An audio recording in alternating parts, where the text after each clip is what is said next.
ABM. 3 lettres qui obsèdent, interpellent ou suscitent la curiosité des professionnels du marketing, du commerce et des dirigeants d'entreprise.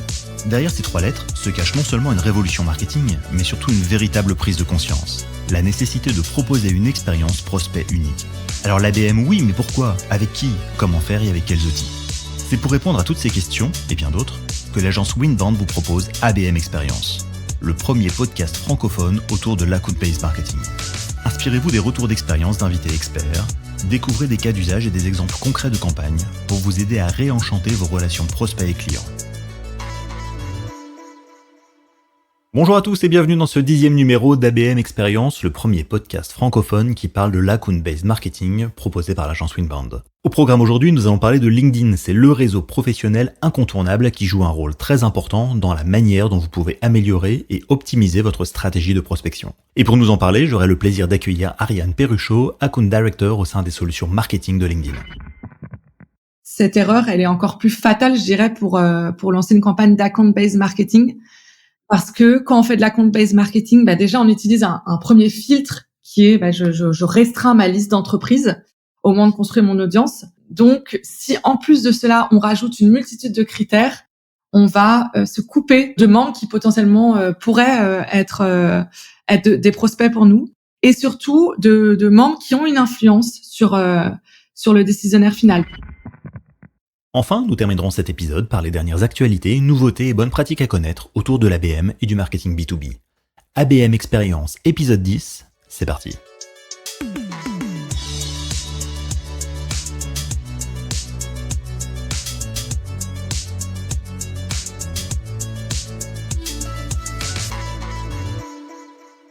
LinkedIn est sans conteste un outil qui fait partie de la galaxie des plateformes à connaître quand on fait du marketing B2B. En fait, si vous connaissez un peu le réseau pour tout ce qui touche au recrutement, LinkedIn est aussi très utile pour prospecter, trouver des nouveaux contacts et développer des campagnes marketing. C'est même devenu un canal majeur pour diffuser ses contenus, prendre la parole et partager sa vision, son expertise et affirmer son autorité sur un sujet.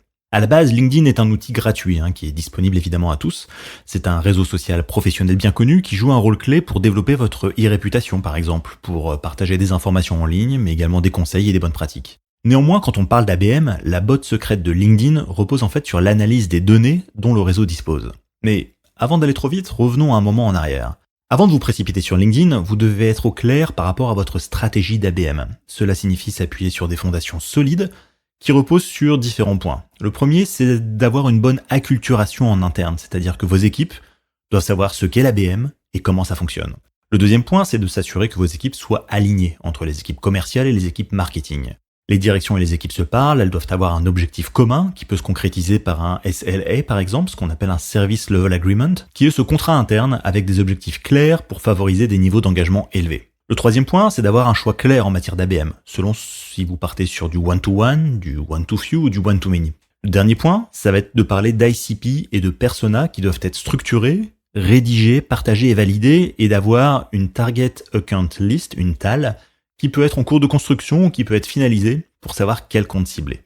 Une fois et uniquement une fois que tout ce travail préliminaire est fait, qui peut prendre de quelques jours à plusieurs semaines, vous pouvez vraiment passer à l'étape suivante avec LinkedIn. Tous les sujets dont on vient de parler sont d'ailleurs été évoqués dans les précédents épisodes du podcast d'ABM Experience, avec des partages, des conseils et des informations pratiques de la part de nos invités experts. Pour cela, n'hésitez surtout pas à les réécouter.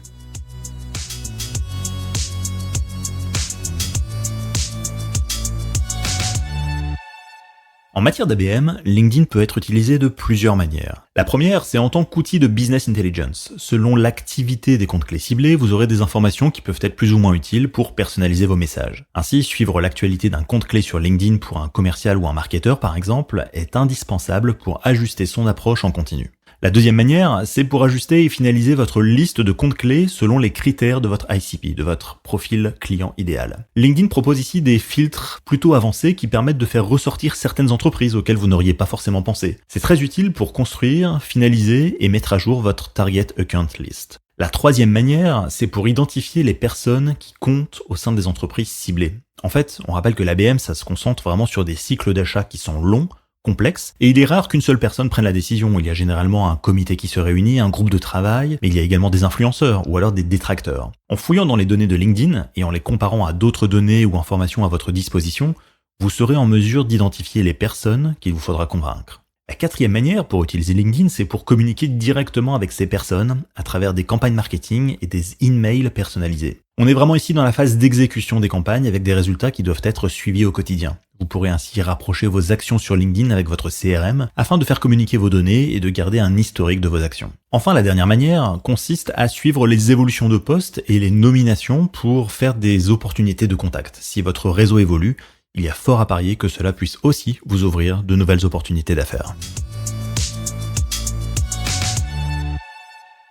Si LinkedIn est une plateforme gratuite par défaut, il existe un outil complémentaire payant qui s'appelle LinkedIn Sales Navigator. Selon la formule choisie, vous aurez ainsi accès à de nombreuses fonctionnalités pratiques qui vous permettront d'affiner votre stratégie d'ABM. C'est notamment le cas pour effectuer des recherches précises avec des combinaisons de filtres inédits, pour créer des listes de prospects ou encore pour laisser LinkedIn vous proposer de nouveaux prospects qui vous auraient échappé. C'est également très utile pour avoir des alertes, des mises à jour en temps réel ou encore pour envoyer directement des messages instantanés via le système de messagerie interne de LinkedIn. Concrètement, je vous donne un exemple de scénario qu'il est possible d'utiliser avec LinkedIn. Première étape, votre BDR ou SDR identifie une liste de prospects à contacter. Deuxième étape, vous mettez en place une campagne marketing dite de warm-up ou d'échauffement pour familiariser vos cibles à votre marque. Ici, l'objectif, c'est de diffuser des annonces avant d'envoyer des demandes de contact ou des messages, afin de maximiser les réponses ou le taux d'acceptation des demandes de connexion sur LinkedIn. En fait, si vos prospects ont été en contact 3 ou 4 fois avec votre marque avant que vous ne preniez contact avec eux, ils seront beaucoup plus enclins à répondre à vos campagnes. La troisième étape, c'est celle où vos commerciaux prennent contact avec vos cibles par email ou téléphone. La quatrième étape, qui peut se faire d'ailleurs en parallèle du reste, c'est de lancer une seconde campagne de communication afin d'entretenir la flamme. Le fait d'être en contact avec votre marque tous les jours ou régulièrement pourra augmenter la confiance que le prospect accorde à votre entreprise.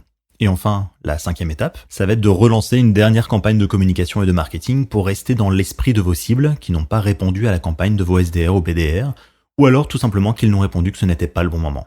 LinkedIn offre ainsi de nombreuses options et de nombreux scénarios de conversion pour toutes les entreprises qui souhaitent faire de l'ABM.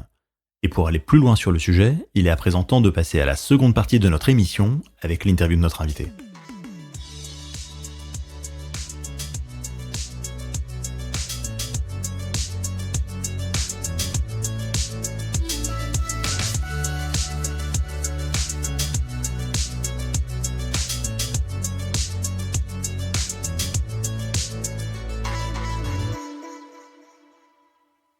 Bonjour Ariane Perruchot, vous êtes Account Director au sein des solutions marketing chez LinkedIn. Alors, quel est votre métier et quelles sont vos missions ? Bonjour Julien. Alors moi, ça fait quelques années que j'accompagne des entreprises qui sont leaders dans leur secteur à utiliser LinkedIn comme levier de croissance. Et ils vont le faire de deux manières. Je vais les accompagner dans ces deux approches. Une approche un peu plus long terme, donc c'est en les aidant à développer leur image de marque auprès de professionnels qui seraient susceptibles de devenir leurs clients dans le futur. Et la deuxième approche, elle est un peu plus court-termiste, c'est en les aidant à établir une prise de contact sur LinkedIn avec de potentiels prospects qui, eux, sont susceptibles de devenir leurs clients dès aujourd'hui. D'accord, très bien. Alors aujourd'hui, le sujet, c'est vraiment autour de l'ABM, autour du marketing B2B. Et il est impossible de parler de ces sujets sans parler de LinkedIn. Expliquez-nous juste pourquoi et comment est-ce que LinkedIn est devenu aussi important pour les marketeurs et pour les professionnels du B2B ? En fait, LinkedIn, c'est comme vous l'avez dit, c'est aujourd'hui un outil qui fait partie intégrante de la carrière d'une grande majorité de professionnels. Par exemple, en France, on a actuellement 24 millions de membres, donc plus d'un tiers de la population quand même. Et ces membres, ils comptent sur LinkedIn pour les accompagner dans leur parcours professionnel et dans leur progression de deux manières. La première manière, c'est pour être exposé à de nouvelles opportunités et mis en contact avec des recruteurs qui seraient intéressés par leur profil.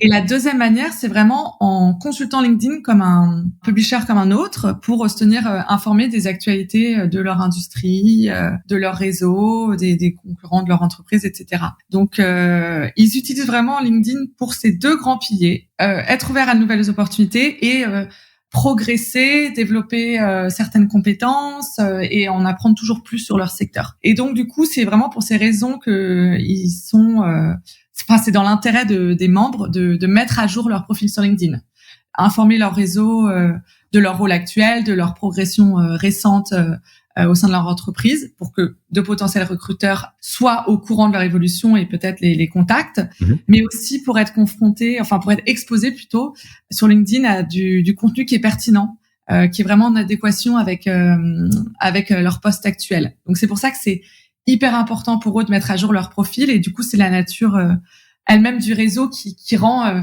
ces données fiables, parce que non seulement les données elles sont renseignées par les membres directement, mais surtout les membres ont un intérêt à les mettre à jour régulièrement. Et du coup, quand une entreprise souhaite exposer une audience professionnelle vraiment bien précise à ses campagnes de marketing, c'est assez naturel pour une entreprise de se tourner vers LinkedIn, parce que LinkedIn, c'est une plateforme qui, de ce fait, leur garantit un ciblage extrêmement précis, qualifié et aussi constamment mis à jour. Et du coup, je peux vous garantir que dès lors que les entreprises testent Campaign Manager, qui est la plateforme publicitaire de LinkedIn, elles sont tout de suite conquises par la capacité à leur garantir une exposition à leur campagne marketing uniquement à leur cœur de cible, du coup sans déperdition d'impression, et vers une audience hors cible, et sans déperdition de budget aussi vers une audience hors cible. Parfait. Alors, quand on veut se lancer sur une campagne marketing B2B en ABM sur LinkedIn, j'imagine qu'il y a des prérequis à connaître, il y a des choses à faire avant de se lancer. Est-ce que vous pouvez nous en dire un peu plus sur ce sujet ? Alors, avant de se lancer dans une campagne, vraiment, ce que j'essaie de valider moi avec mes clients et de leur faire valider pour eux-mêmes, c'est quatre informations qui sont cruciales avant de pouvoir se lancer. Donc, la première, c'est définir vos objectifs. Est-ce que votre objectif en tant que dirigeant marketing, c'est d'amplifier la notoriété de votre entreprise, d'améliorer l'image de votre marque? Est-ce que c'est de créer du trafic sur votre site? Ou est-ce que c'est de générer des prises de contact avec de potentiels prospects? Et en fait, c'est très important de connaître son objectif, parce que quand on crée un compte dans la plateforme publicitaire de LinkedIn, Campaign Manager, c'est le premier critère à sélectionner. C'est quel est l'objectif. Et ensuite, en fait, l'algorithme de LinkedIn va optimiser toute la campagne envers l'objectif choisi.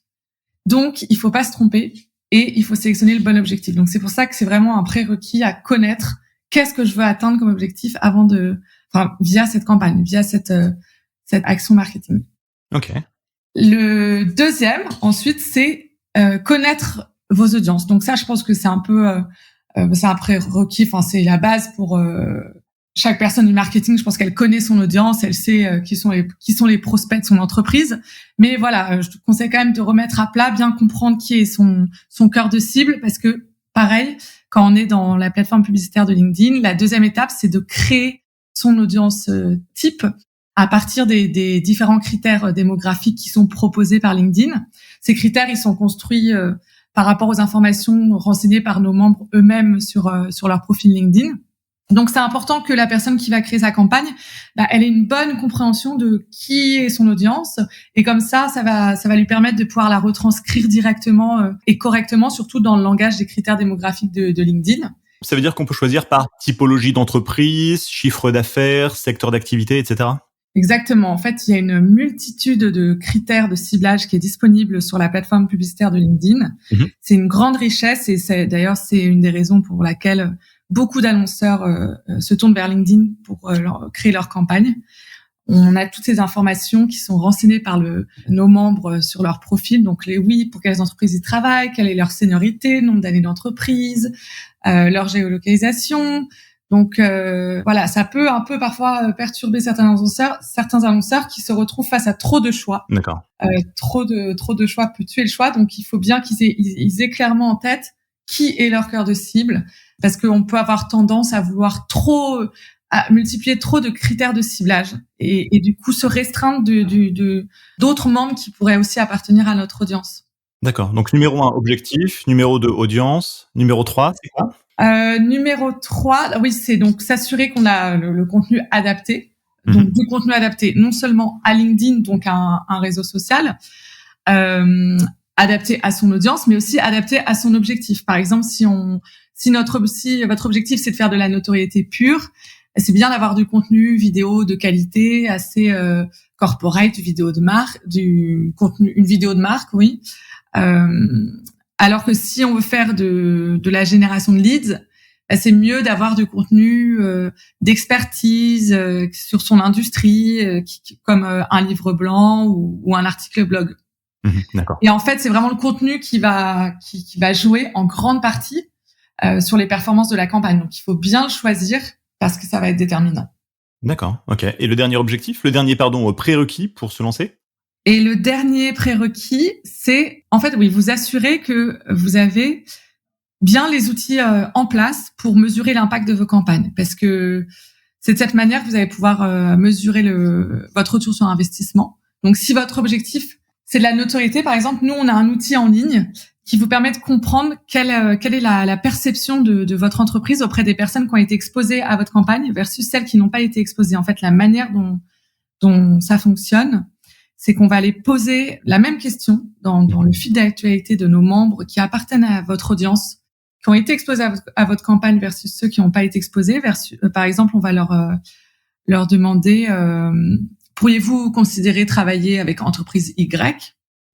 Et on va comparer le taux de réponse positive des répondants qui ont été exposés à votre campagne et des répondants qui n'ont pas été exposés à la campagne. Et si on voit que le taux de réponse positive il est plus élevé chez les exposés à votre campagne, ça nous confirme que oui, votre objectif de travailler votre notoriété, elle a été remplie, et du coup, ça permet directement de mesurer l'impact de votre campagne sur la marque.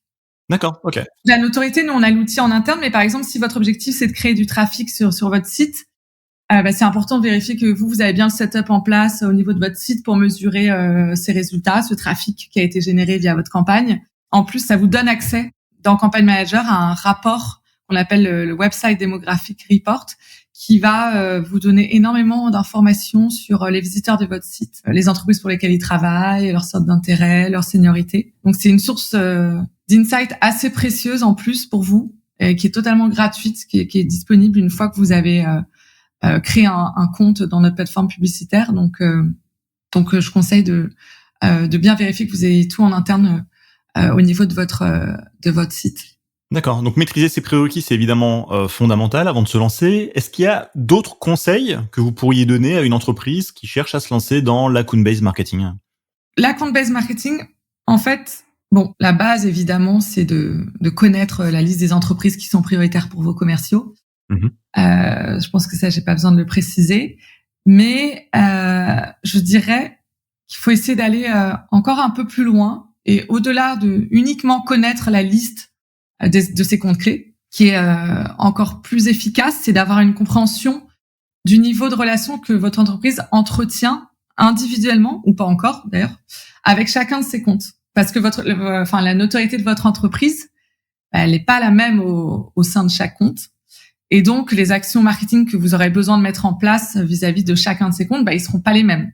Donc, il faut avoir ce niveau d'information et de ce degré de compréhension par compte. Et pour ça, moi, je vous conseille d'utiliser LinkedIn parce qu'on a un outil, encore une fois, qui est totalement gratuit, qui est accessible dans Campaign Manager, qui vous donne ce niveau d'information qui s'appelle le Company Engagement Report.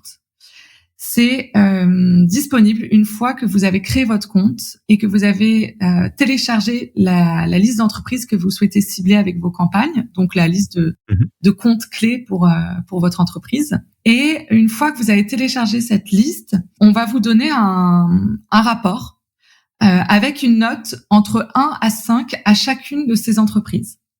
1 signifiant que cette entreprise, elle a un faible niveau d'engagement actuellement avec la vôtre.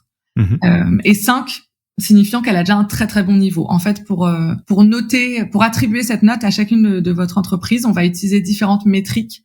Par exemple, le nombre de visites sur votre site par des employés de l'entreprise en question, le nombre d'engagements avec votre contenu sur LinkedIn par les employés de cette entreprise, le nombre de clics sur votre contenu organique, votre publicité, etc.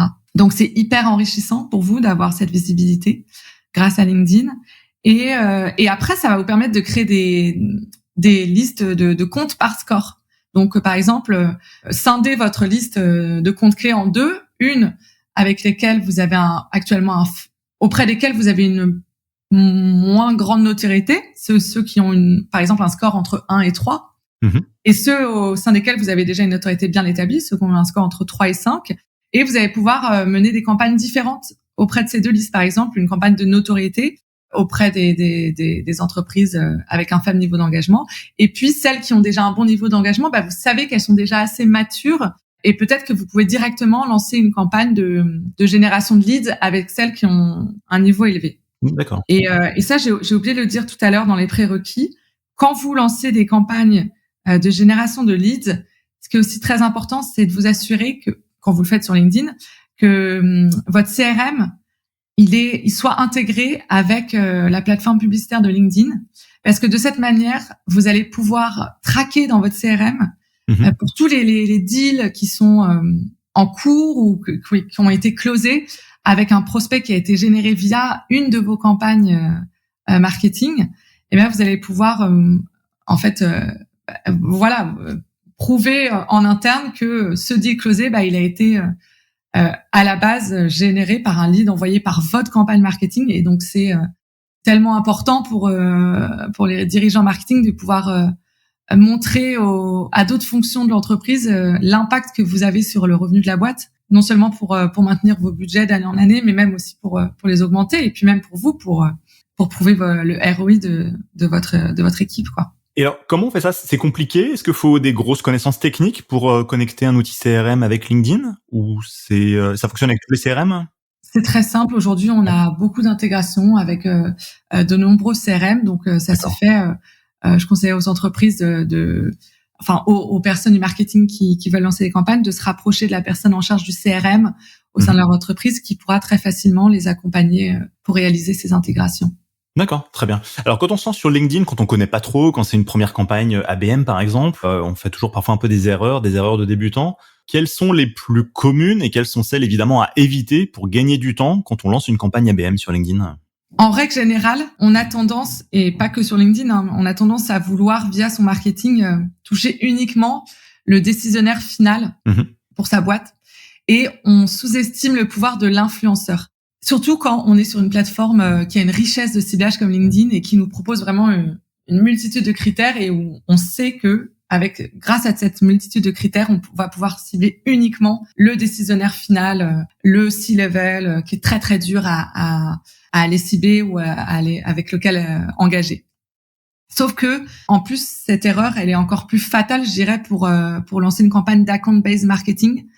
Parce que quand on fait de l'account-based marketing, déjà, on utilise un premier filtre qui est, je restreins ma liste d'entreprises au moment de construire mon audience. Donc, si en plus de cela, on rajoute une multitude de critères, on va se couper de potentiels de membres qui potentiellement pourraient être des prospects pour nous, et surtout de membres qui ont une influence sur le décisionnaire final. Donc attention à pas rajouter trop de critères supplémentaires de ciblage quand on fait une campagne d'ABM, et surtout quand c'est une campagne de notoriété, et surtout quand on travaille sur une liste restreinte de comptes clés, parce que quand on fait de l'ABM, c'est important de travailler son image auprès d'une plus large audience qui travaille au sein de cette entreprise. Donc voilà, communiquer auprès du décisionnaire final, mais aussi auprès des personnes qui peuvent avoir une influence sur ce décisionnaire, donc d'autres fonctions dans l'entreprise avec lequel il est susceptible de discuter en fait avant sa prise de décision finale. Et moi, j'ai travaillé avec certains annonceurs que je trouve très intelligents, qui par exemple quand ils travaillent sur une appel d'offres avec un potentiel client,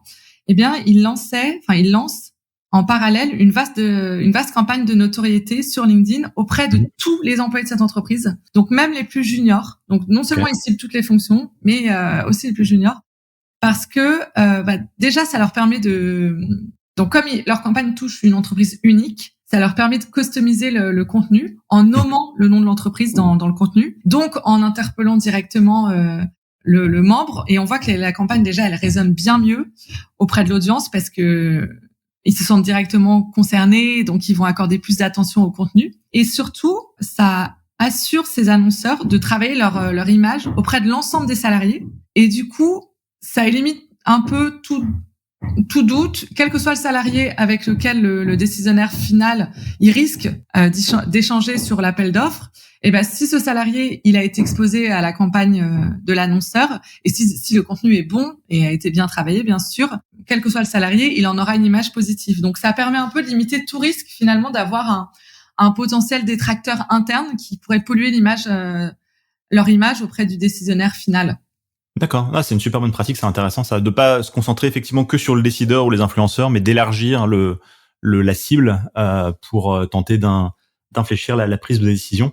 Ok. Une dernière erreur peut-être à éviter? Surtout en fait, je parlais d'un l'exemple d'un appel d'offres, donc c'est court terme, mais en plus, il faut réfléchir aussi à une stratégie plus long terme. Ces influenceurs sont susceptibles de devenir les décisionnaires dans 4, 5, 6 ans.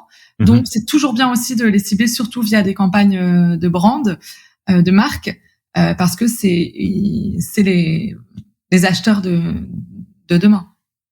Absolument. Alors, LinkedIn et l'ABM, on sait que ça fonctionne. Vous en êtes la preuve vivante. Vous travaillez avec des annonceurs régulièrement. Maintenant, il y a une question que nos auditeurs se posent forcément, c'est la question du budget, parce que tout ça, c'est pas gratuit. Quel est le budget que vous pouvez recommander en moyenne pour une campagne ABM sur LinkedIn? C'est très difficile de répondre à cette question parce que ça dépend de tellement de facteurs. La taille, dans le cadre de l'account-based marketing, du coup, ça dépend de la taille de votre liste d'entreprise, du nombre d'entreprises qu'il y a dans cette liste. Du coup, ce qui va définir la taille de votre audience. Ça va aussi dépendre de vos objectifs quantifiés. Si c'est de la notoriété, combien de points de notoriété vous voulez gagner versus vos concurrents. Si c'est de la génération de leads, combien de prospects vous avez besoin de générer et d'envoyer à votre équipe commerciale. Donc, c'est pour ça que j'en reviens un peu à notre conversation initiale sur les prérequis avant de lancer une campagne. Donc, et c'est là que c'est très important de définir tous ces critères avant de pouvoir lancer une campagne. Quel est mon objectif quantifiable? Quelle est mon audience? Parce que ça va aussi vous permettre de budgétiser en fonction de ces derniers et du coup d'aller porter le projet auprès de la personne qui va vous accorder le budget. Mais par contre, vous avez dans notre plateforme publicitaire un outil prévisionnel qui va vous donner une fourchette d'estimation de vos résultats en fonction du budget que vous avez renseigné, de l'audience que vous avez construite et de l'objectif que vous avez choisi. Donc du coup, ça va vous permettre d'ajuster ce budget à la hausse ou à la baisse pour vous donner un maximum de chances d'atteindre vos objectifs et vraiment de construire, de planifier votre budget en fonction de ces objectifs. D'accord, donc selon qu'on ait 10 000, 50 000 ou 100 000 euros à investir, on est capable de paramétrer justement et de savoir combien une campagne va nous coûter sur LinkedIn. Exactement, et on a une fourchette de budget que nos annonceurs allouent à LinkedIn qui est extrêmement large en fonction de la taille de l'entreprise, des ambitions pour l'année, en termes de revenus, de croissance. Donc vraiment, c'est impossible de donner un budget. Ça va c'est extrêmement variable. Ouais, je comprends. Tout dépend effectivement des objectifs et des moyens et des ressources de chaque entreprise. Très bien, merci beaucoup. Juste en conclusion, est-ce qu'on peut donc dire que LinkedIn est vraiment le meilleur ami de l'ABM?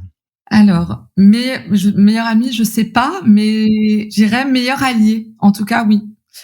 Après, peut-être que je ne suis pas très objective, mais en tout cas, mes clients le disent.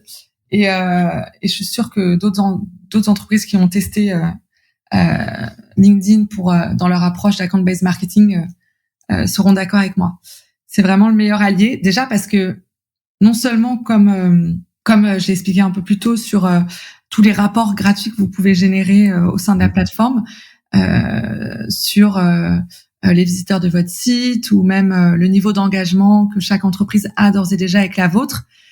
Toutes ces informations sont extrêmement précieuses pour vous aider à construire votre stratégie d'ABM, l'affiner et elles sont disponibles avant même d'allouer tout budget à une campagne. Donc meilleur allié dans le sens où LinkedIn va vous aider à construire votre stratégie. Et une fois que vous êtes prêt à vous lancer, LinkedIn, c'est un environnement extrêmement sûr, extrêmement efficace pour engager avec les décisionnaires de vos comptes et engager et uniquement vos comptes, surtout, sans sortir de votre cible. Donc, grâce à LinkedIn, vous n'avez pas de déperdition d'impression vers une audience hors cible. Et donc pas de déperdition de budget. Donc du coup, c'est une plateforme extrêmement efficace en termes de coûts aussi, parce que chaque impression va être exposée à, si vous avez bien construit votre audience évidemment, va être délivrée dans le fil d'actualité d'un membre qui appartient potentiellement à votre audience. D'accord, donc on comprend effectivement que c'est important pour lancer une stratégie ABM. Aussi, je pense que c'est important de le préciser.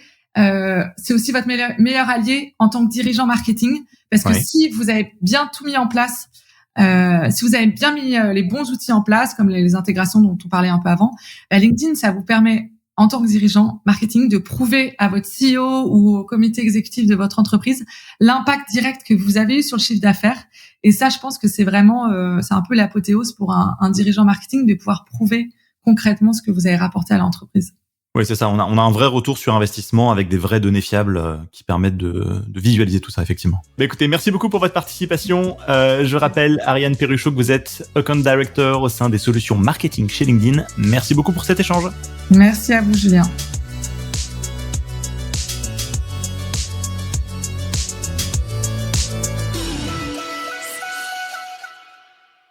Dans un monde qui évolue vite, il est important de se tenir informé des nouveautés, des tendances et des bonnes pratiques autour de l'ABM. Notre comité éditorial passe en revue tout ce qui sort sur le sujet de l'ABM, en français et en anglais, afin de sélectionner pour vous les meilleures informations susceptibles de vous intéresser. Voici donc le moment de notre revue de presse.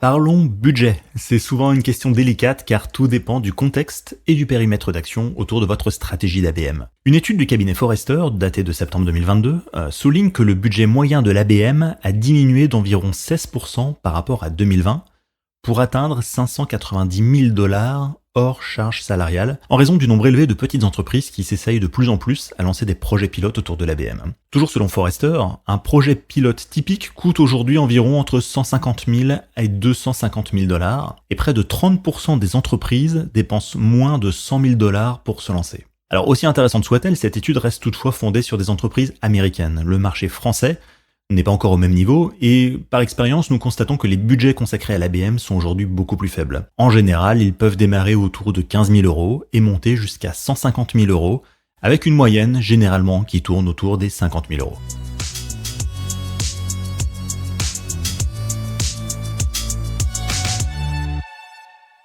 Un article de MartechZone, qui évoque la plateforme ABM de Terminus, souligne toute l'importance de disposer des données de qualité. En fait, de nombreux CRM B2B disposent de données qui sont malheureusement parfois inexactes ou incomplètes. Le problème, c'est que le nettoyage, la déduplication et l'activation manuelle de ces données sont des processus qui sont lents, qui sont coûteux, et qui peuvent réduire les revenus de votre entreprise de près de 20%. D'où l'intérêt d'avoir des données et des processus qui sont clairs et structurés afin de réussir votre stratégie d'ABM. Avant de nous quitter, voici les 3 choses à retenir. Numéro 1. LinkedIn est un outil très important pour activer une stratégie ABM, mais qui n'intervient que lorsque tous les fondamentaux sont en place et bien maîtrisés. Numéro 2. LinkedIn peut être utilisé comme un outil de business intelligence pour ajuster et finaliser votre liste de comptes clés, pour identifier les personnes qui comptent au sein des entreprises ciblées et pour communiquer directement avec ces personnes au sein de campagnes marketing. Numéro 3. Pour profiter de tout le potentiel de LinkedIn, il est difficile de faire l'impasse sur LinkedIn Sales Navigator, qui est un outil très utile pour profiter de toute la puissance de la plateforme. Et c'est la fin de notre 10e numéro consacré à LinkedIn. Je vous donne rendez-vous le mois prochain pour le 11e épisode et le dernier de l'année 2022 où nous parlerons de l'omnicanalité dans le marketing B2B. À très vite. Vous souhaitez en apprendre plus sur l'ABM? Alors adhérez à la communauté du club ABM Experience sur abmexperience.fr pour échanger avec vos pairs et participer à des événements exclusifs. Merci de votre fidélité.